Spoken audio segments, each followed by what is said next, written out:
This was in one of his Inner Culture magazines from 1935. Master wrote, "The bells have pealed the opening of the portals of all hope in the new year.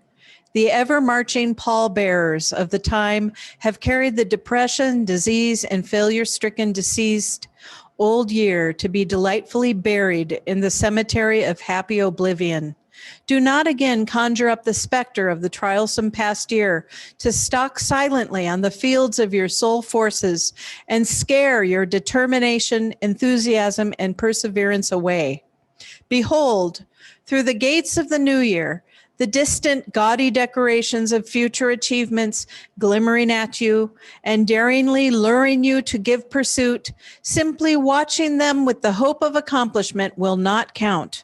You must start racing calmly at top speed, performing more miracles of greater speed on the way. You must follow a long trail armed with the pistol of divine determination and must shoot down the robbers, mental and physical idleness, lack of creative ability, doubt, fear, despondency, and bad habits. The path may be sunlit by opportunities or dreary with trials, but remember to try your utmost and then try again and again after you think that you have done your best and can do no more. After making such an effort, then, out of the gloom of mysteries, the all-illuminating light of the divine guidance will emblazon your path. Before his light, all messengers of darkness will fly away, and his wisdom will clasp the hand of your infant determination and lead the footsteps of your conscious efforts unerringly, fearlessly, through your strength-testing trials to the goal of ever-satisfying fulfillment. Hope and faith in the divine guidance of your consciously initiated continued efforts for material and spiritual success will quickly lead you to your goal, already dimly visible through the portals of the new year. Come, ye brother idlers, shirkers, and enthusiasts, and with awakened, lasting, real, and continuous striving, follow the golden trail of achievement so clearly visible through the assuring, welcoming portals of the new year. As you are hoping to return home after the trials of many incarnations, God is impatiently, with a greater burning desire, hoping that you will, of your own heaven-awarded free will, soon direct your joyously willing, truant footsteps to march toward the sanctuary of complete inner fulfillment, there to rest in the homestead of infinity.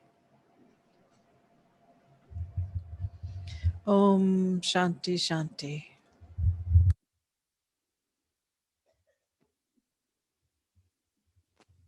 We'll now have a recording of Swamiji and then a recording of Master.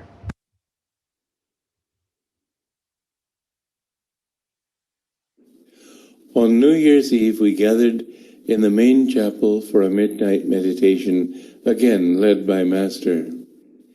At one point during the proceedings, he beat a large gong softly, then with gradually increasing volume, alternately decreasing and increasing the volume in waves.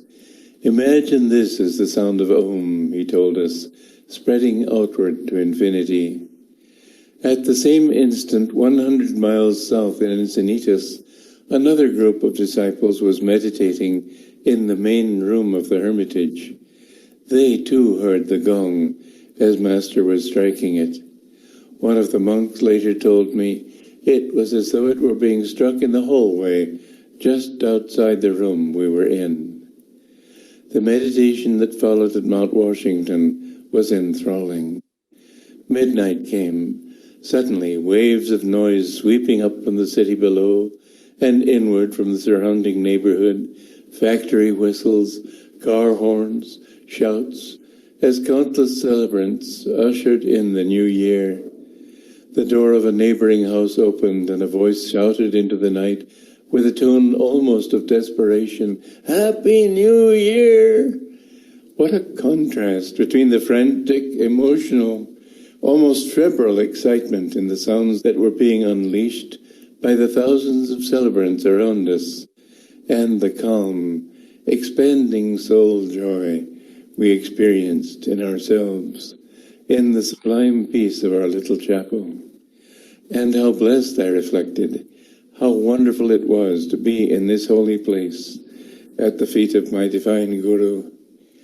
I prayed that the new year would bring me an ever-deepening awareness of God's love.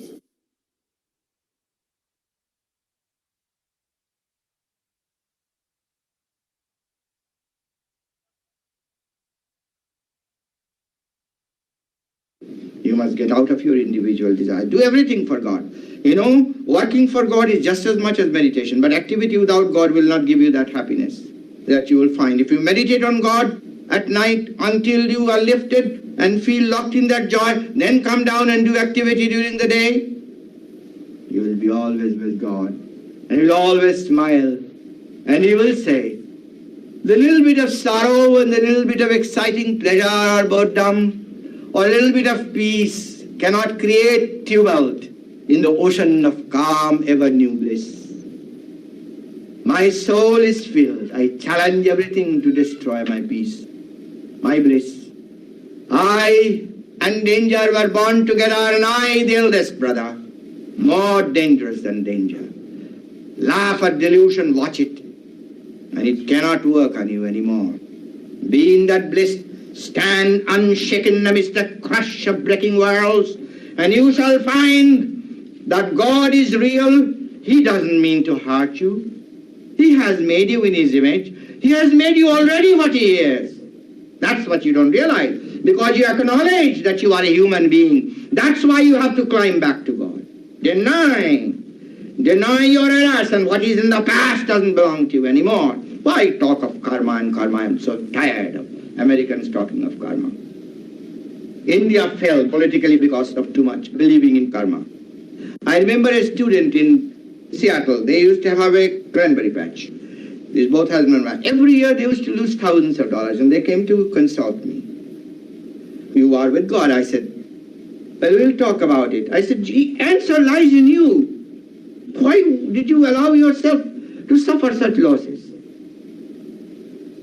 Is there any other means to destroy the freezing? I said, yes. Think. The answer is going to come. What about strewing some chemicals? I said, yes. Fire an airplane and throw this dust of chemicals, something which he knew. Well, next year he made $25,000 first time. Every year he made many thousands after. The thing is, there is a common saying amongst people, Phalatika palang nacha bhupalang nacha vidya. Fate is supreme, and it must take its course as the cow follows the calf. Neither education nor power is of any consequence. Now that's a stupid statement. I am the child of God. He is playing, he is not sinful. I one day said to the Lord, and I asked his pardon, I said, Lord, you are the greatest sinner, and you are the greatest virtuous one, because I see the being creates the villain and the virtuous. And God laughed. And I said, how can I be your child if I have karma, good or bad? He laughed. He liked it.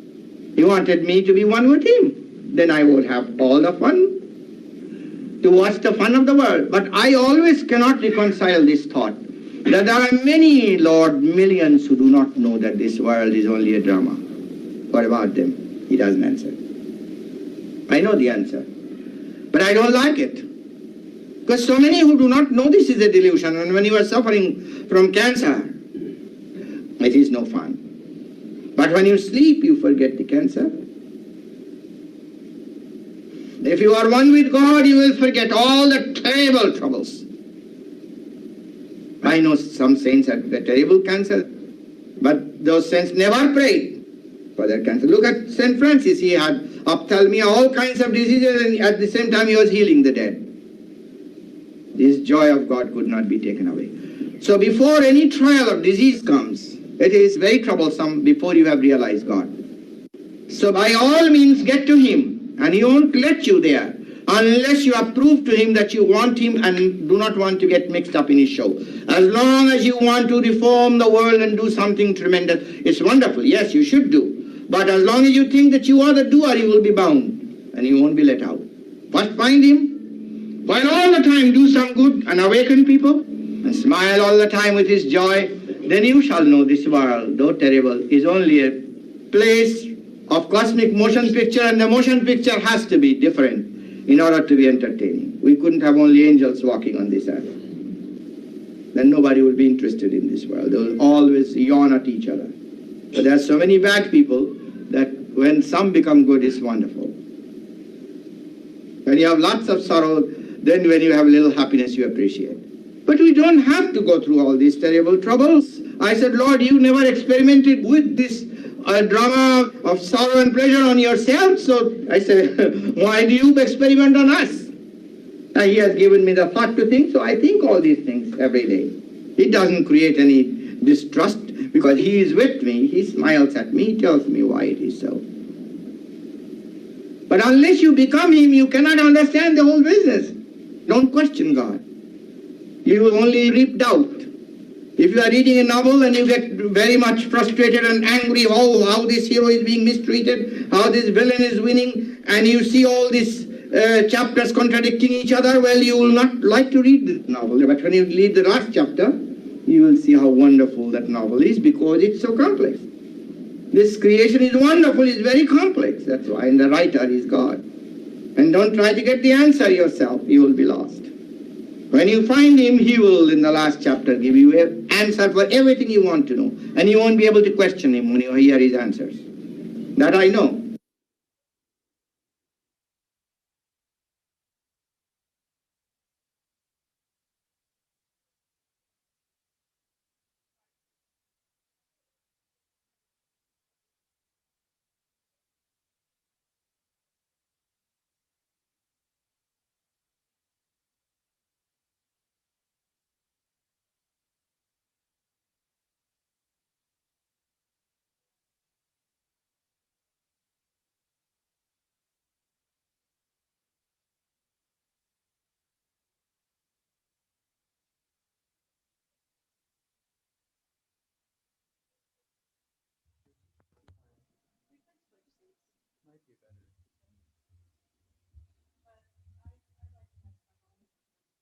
You could. Okay.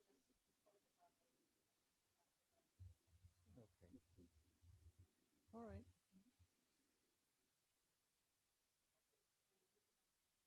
No thanks. I'll have the timer do it.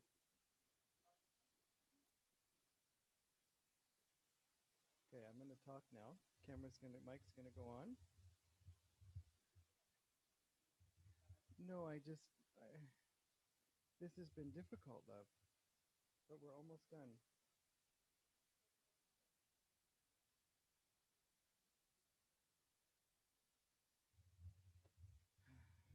I'm sorry, it's been stressful with my hand, and it's just been hard.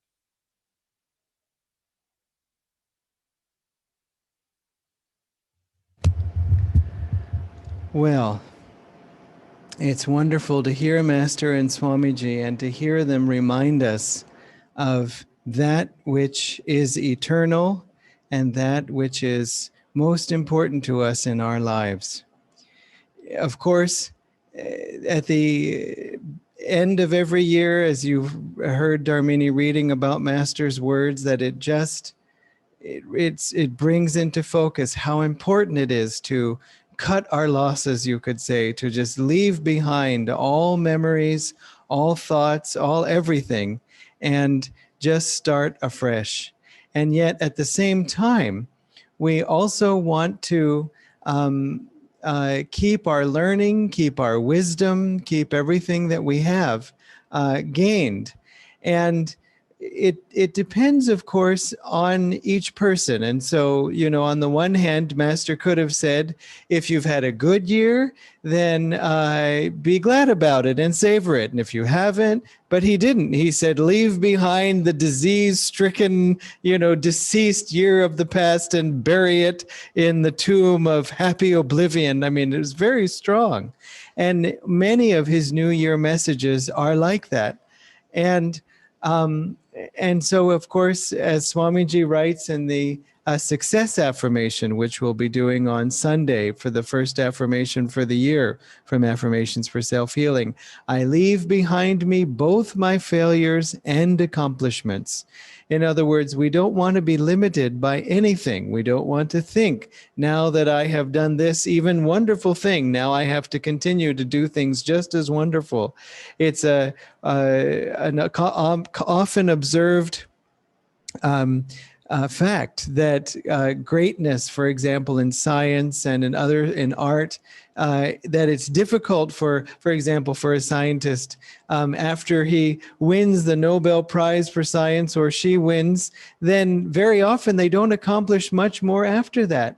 And one scientist, in making a study of these lives, and also in talking to some Nobel laureates, said that it seemed as if they felt that everything that I do from now on has to be at that level. It has to be worthy of me, or I have to prove myself still producing. You see this also with artists too. If they have a great success, then it's like, now we have to always have a great success. We may not be able to relate to this personally, but we can understand at times, perhaps when we've had a peak of achievement, to feel that, okay, now that has to always continue. Or if we fall from that peak of achievement and something doesn't work out, that then we start to feel, oh, I guess I've fallen. And people may even say, oh, you guess you've lost your magic touch or whatever. It's all useless.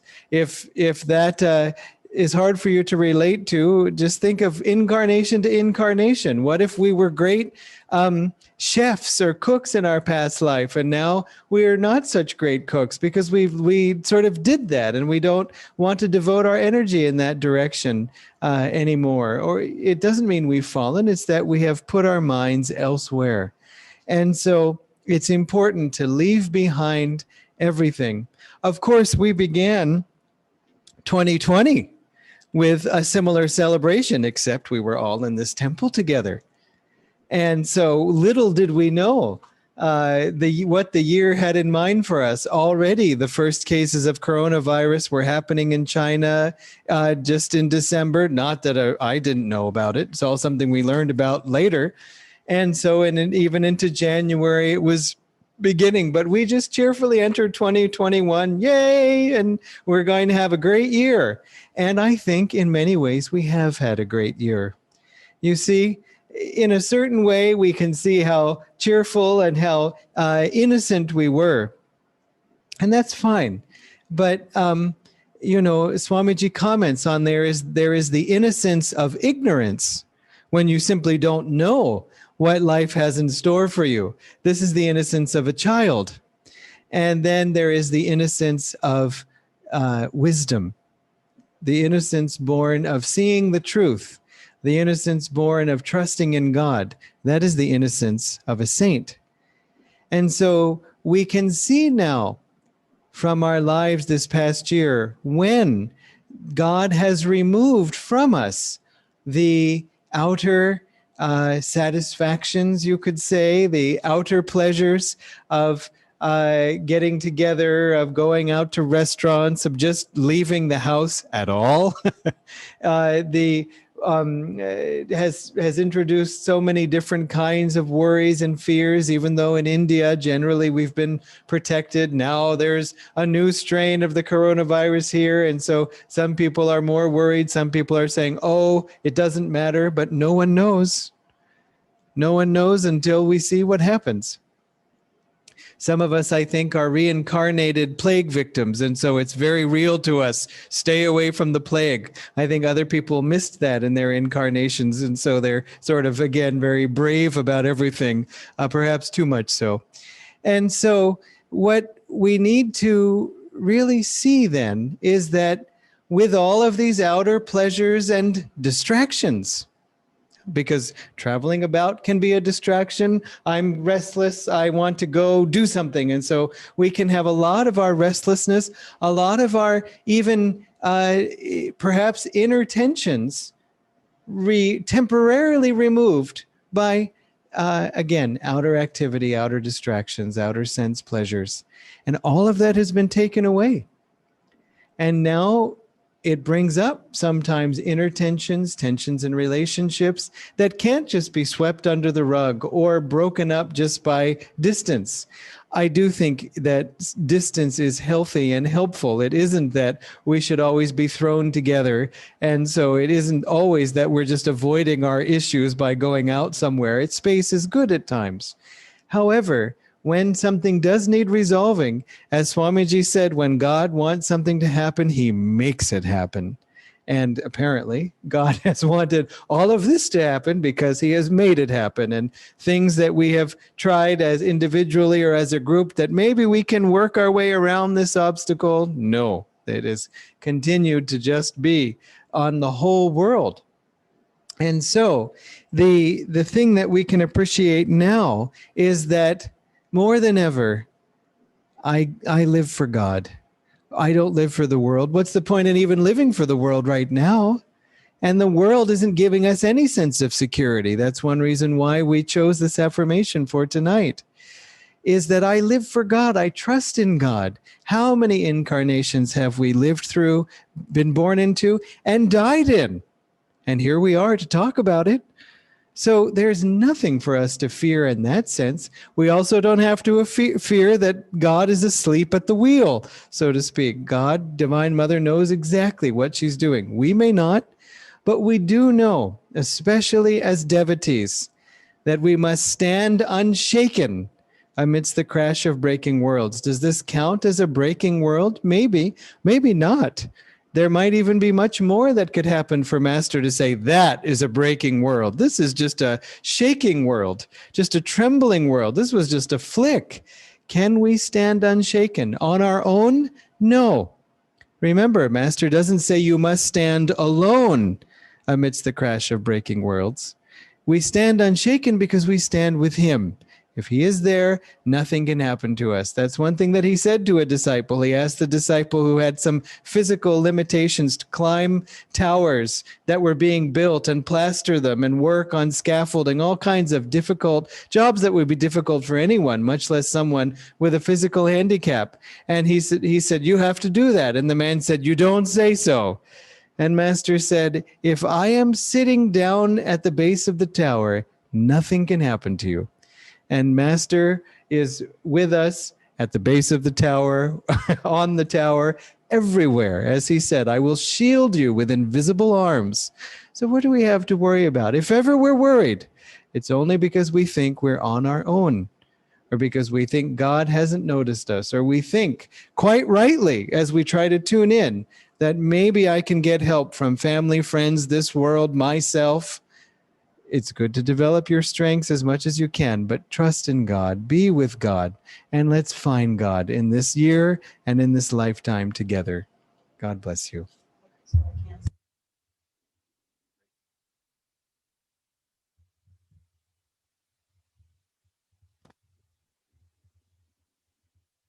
Hello, everyone. Hello, everyone. Happy New Year almost.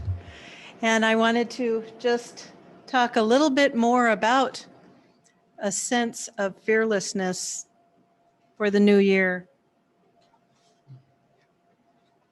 You know, I wanted to reread that affirmation we did today on security. I live in the fortress of God's inner presence. So I live in the fortress of God's inner presence. Nothing and no one can break through these walls and harm me.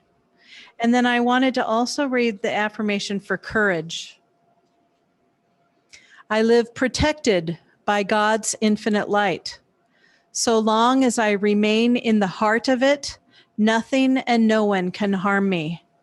And so I was thinking about 2021 earlier today, and I could feel a pinch in my heart, just kind of like, what's 2021 going to be like? And I didn't like the pinch that I felt. And I thought, what's causing that? And I thought, I have some fear about what this coming year could bring, what kind of bad things this coming year could bring. And I thought, I don't want to live that way. I don't want to live in fear. I want to live in fearlessness. And so I want to offer to all of us to find the way that's right just for us to live in fearlessness. The closer we are to God, the more we meditate and feel Him inside of us, and the less we rely on the outer, we're going to slowly wean ourselves off of the material world for satisfaction and for bringing comfort, to God for bringing satisfaction and comfort. And when you can, it's not a matter of blind faith. It's not a matter of feeling of like forcing yourself to say, yes, yes, God is the doer. I believe that. It's not that. When you feel the presence of God inside, when you experience His presence, that's all that is needed to begin to feel that He is the sole source of security, the sole source of fearlessness. And so let's try and live in the presence of God in 2021, ever more so, as much as possible. Let's focus on that as a goal together, that we're going to try our best to feel close to God as often as possible, to think of Him as often as possible, because that experience is real. You don't have to take a leap of faith when you have that true experience of feeling close to God. It's not a leap of faith. It's not a mental exercise. It's not a belief of, yes, I believe God's in charge. There's no belief about it. It's experience. And that's what Master gives us. He gives us experience. And so we all have that to feel. We don't have to be meditating for 10 years to feel that experience. That experience can come now, whether we're just doing Hong Sa or we're doing Om and Hong Sa or we're doing Kriya. We can feel God's presence in our meditations. We can feel God's presence in that time of silence. And we can bring that feeling of His presence when we experience it in meditation, outside of our meditation, into our everyday life, into our workplace. We can experiment with that feeling. Go to work and say, am I feeling His presence? Is it there yet? Do I feel His presence? And then if you don't feel His presence, work on feeling His presence at work. And then when you're at home with your family, am I feeling His presence? And if you're not, then work on feeling His presence with your family too. And what about when you're out shopping? Or what about when you're driving? And all the scenarios of life, we can begin to say, am I feeling His presence now? Is it possible to feel His presence now? And that experience is the only thing that takes fear away. We can talk ourselves out of it. We can mentally say, no, this logical thing, therefore I am not afraid. But it's only that feeling of the experience of God's presence that comes as joy for the sake of nothing outside of ourselves. That comes from divine love, His presence. His presence comes as wisdom. His presence comes as all the 8 manifestations we've talked about. Each of those are a way to feel Him, to experience Him in a non-mental way. It's the only thing that will take fear away. The only thing. There's nothing else that can make us feel safe and secure enough to not just feel completely fearful in this world. Because what can happen in the outer world, if we're attached to the outer world, someone can fire us. We can have a car accident. We can suddenly have a big bill and have not enough money. We can have difficulties in our relationships. We can lose a loved one. All these unplanned things can happen at any moment. And those are the things that make us pinch in our heart for 2021. What could happen? But if instead we say, God, yes, as a human, all of that will bring a level of grief. But I don't have to live in that fear. I don't have to live with a pinched heart. Instead, I can feel his presence, and in that presence, I'm going to be able to be fearless. So let's have that goal together, to be fearlessness and feel his presence. And that's what Ananda is for, so that we can come together and feel his presence as a spiritual family. And we can support each other to feel that presence in our life at all times. And everybody who comes to this Sangha is saying, I want to feel God's presence. Everybody, and that puts us all in the same direction. I want to feel closer to God. I want to love my guru more. I want to feel God's presence and love. That puts us all in the same direction as a spiritual family. It helps us all move forward together on the spiritual path. So let's claim victory for 2021 in feeling his presence. We can do it.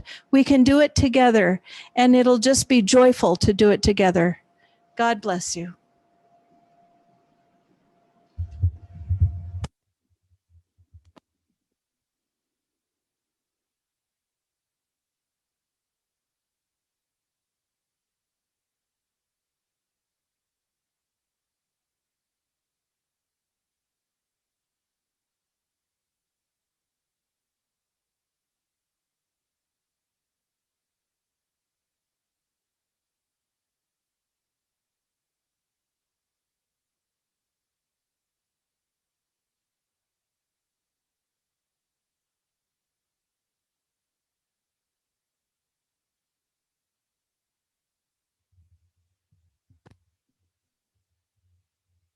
So everyone, we're going to meditate until midnight. And at midnight, we'll hear the gong play at midnight, or maybe starting a moment before midnight, or when does it start? At midnight, exactly midnight. And then after that, we've got a prayer from Master.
Now we'll have a prayer by Master. Blessed New Year to all of you.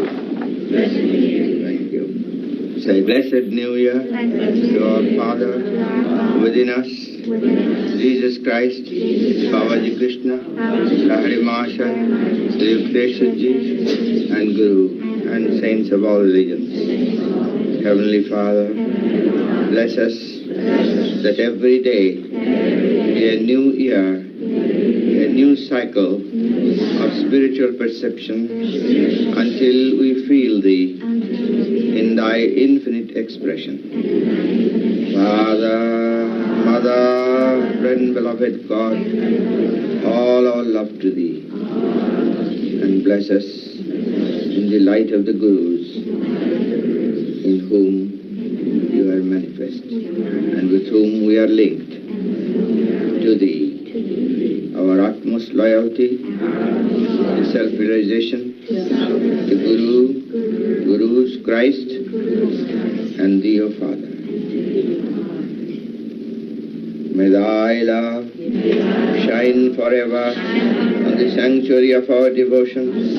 May we be able to awaken Thy love in all true hearts.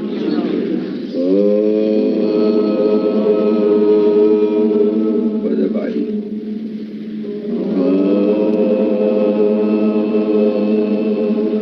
For the mind.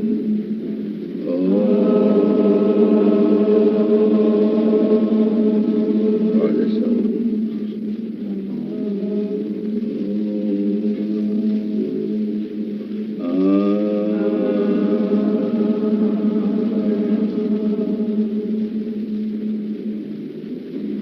My Father, friend, beloved God, Mother of the universe, in this new year, bless us with a new understanding and new enthusiasm to try and love Thee in meditation and activity only for Thee, until Thou art always with us.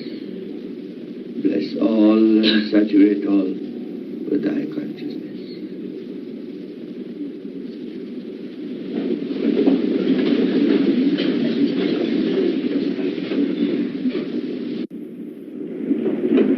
Again, let us say, Blessed New Year, Blessed New Year, for us all, and for all the world, that every day be a new year, a new experience in God and helping our fellow beings. Now, friends, today, though my time is so limited, I shall be happy to shake hands with you and give you the vibration of God the Father, that you may also give me the Father's presence within you. Feel a blue light of love and joy. Visualize it. You are not looking in front, you are looking behind, above, in front, beneath, all around you. Visualize a blue light of love.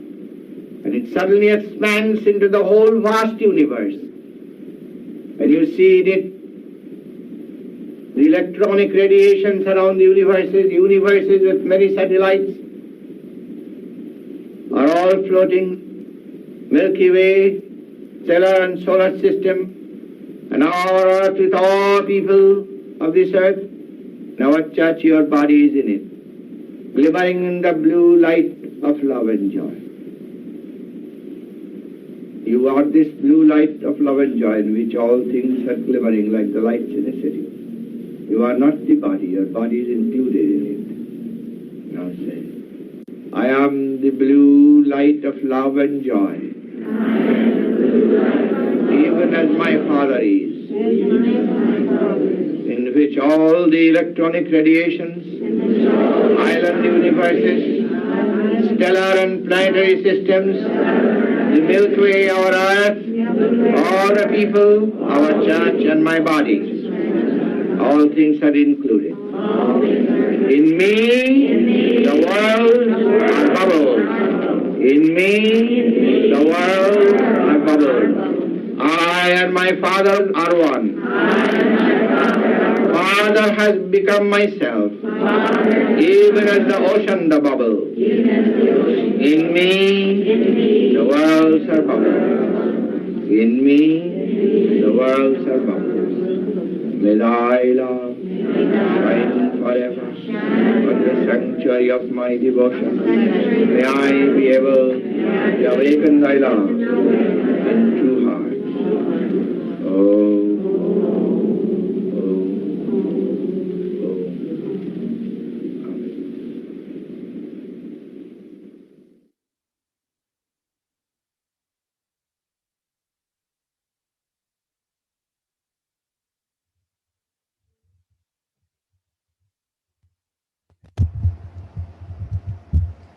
Thank you, everyone. Happy New Year to you. It's so wonderful to spend this time together, bringing in the new year with our spiritual family. Thank you for coming. Thank you so much for coming.